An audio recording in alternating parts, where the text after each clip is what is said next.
Bonjour et bienvenue dans la chaîne Mathématiques Sciences. Aujourd'hui, je vais présenter et expliquer une nouvelle vidéo, donc tout simplement en mathématiques pour les premières spécialités. Et dans cette vidéo de mathématiques pour les premières spécialités, je vous propose d'apprendre à déterminer graphiquement ce qu'on appelle le nombre dérivé. Donc je vous laisse mettre la vidéo en pause ici pour réaliser le petit travail ici, donc de détermination du nombre dérivé de f, notamment f' de 2, ok. Alors, du coup, je vous laisse mettre la vidéo en pause pour le faire et ensuite on va tout simplement corriger.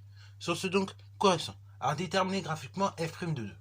Voilà le genre de question qui, la plupart du temps, je sais, vous tracasse. Ou qui, la plupart du temps, chaque année, fait perdre énormément de points dans les contrôles. Ne faites pas genre, je le sais très bien. Ok. Donc, déjà, première des choses, rappelons ce que ça veut dire f' de quelque chose, en fait. f' de A de façon générale. Donc, f' de A, de façon générale, ça veut dire donc que l'on a affaire à un nombre dérivé. Et plus précisément au nombre dérivé de f au point d'abscisse A, ok, ou en A, ok, bravo. Ça, c'est l'interprétation donc générale de la chose. Concrètement, graphiquement, alors je vais commencer à donner une interprétation géométrique, une interprétation graphique de la chose dans la vidéo sur les notions de nombre dérivé et de tangente. Ok, bravo. Mais, enfin, sur les notions de limite et de nombre dérivé. Mais si vous n'avez pas bien écouté, parce que c'est vrai, je n'ai pas trop insisté dessus pour le moment, et le nombre dérivé graphiquement, donc de f en a, ça veut dire quoi? Et ça, retenez bien cette phrase. Je veux que vous l'ayez en tête, parce qu'en fait, à chaque fois qu'on va vous parler graphiquement de déterminer un nombre dérivé, ça va être ce travail-là qui va faire.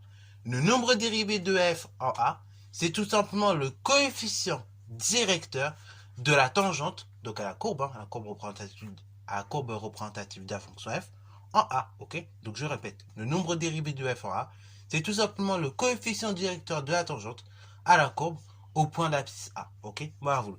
Donc par exemple ici concrètement, f' de 2, alors on peut noter la phrase d'ailleurs, parce que du coup ça peut vous aider, f' de 2, c'est du coup le coefficient directeur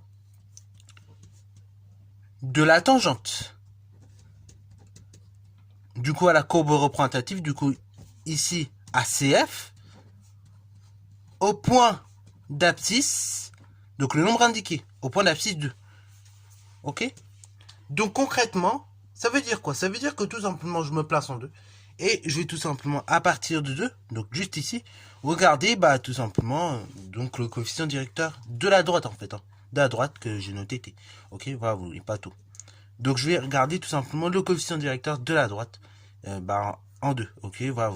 Donc je me place ici en 2. Donc je regarde d'abord delta y. Donc là delta y, on va avancer de 1. Ok, voilà. Donc comme ceci. Ok. Donc là c'est delta y. Quand j'avance de 1 en delta x, donc j'avance de combien? Vous voyez 1, 2 carreaux. Ok. Donc delta x égale 2 carreaux. Et tout simplement f' de 2, qui est le coefficient directeur, on a dit, de la tangente ACF à la courbe représentative de la fonction f au point d'abscisse 2, on a dit c'est un coefficient directeur. Vous vous rappelez finalement en seconde, on avait vu une formule pour calculer le coefficient directeur. On faisait la différence au niveau des ordonnées, que l'on note delta y sur la différence au niveau des abscisses. D'ailleurs, on a refait un cours là-dessus en classe de première sur les équations de droite et donc la détermination de coefficient directeur. Donc pareil, si vous coincez encore sur ces choses-là, revoyez donc cela dans le chapitre que j'ai intitulé Géométrie repérée. Ok, on a fait un certain nombre de rappels là-dessus. Donc voilà, ça pourra que vous aider. Ok, donc delta y sur delta x, ça correspond à f' de 2, donc au coefficient directeur de la tangente, donc à la courbe représentative au point d'abscisse 2.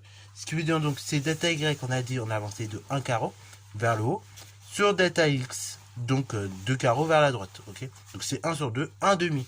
Donc f' de 2, on peut noter ça en conclusion, c'est tout simplement égal à 1 demi. Et attention, c'est l'erreur classique qu'on peut avoir très très souvent là-dessus, f' de 2, attention, c'est pas la même chose que f de 2. F de 2, c'est l'image de 2 par la fonction f. Donc là, si on le dit, ça fait 1, 2, 2,5. Tandis que f' de 2, on est bien d'accord, c'est le coefficient directeur de la pente de la tangente, ok. La tangente à une courbe, je rappelle, c'est toujours une droite, ok. Bravo. Donc du coup, c'est la pente, c'est la droite, tout simplement, passant par le point de coordonnées 2, ok. Bravo. Donc voilà, sur ce, c'est la fin de cette vidéo. J'espère qu'elle t'a plu. Encore une fois, donc, si tu as eu du mal sur cet exemple, tu peux remettre la vidéo dès le départ, enfin, essayer de comprendre et remettre la vidéo dès le départ, refaire l'exercice. Ces leçons-là vont encore être très importantes pour la suite de notre chapitre. Donc sur ce, c'est la fin de cette vidéo. J'espère qu'elle t'a plu. Si c'est le cas, n'hésite pas à la liker, commenter et bonne à toi en mathématiques et en sciences.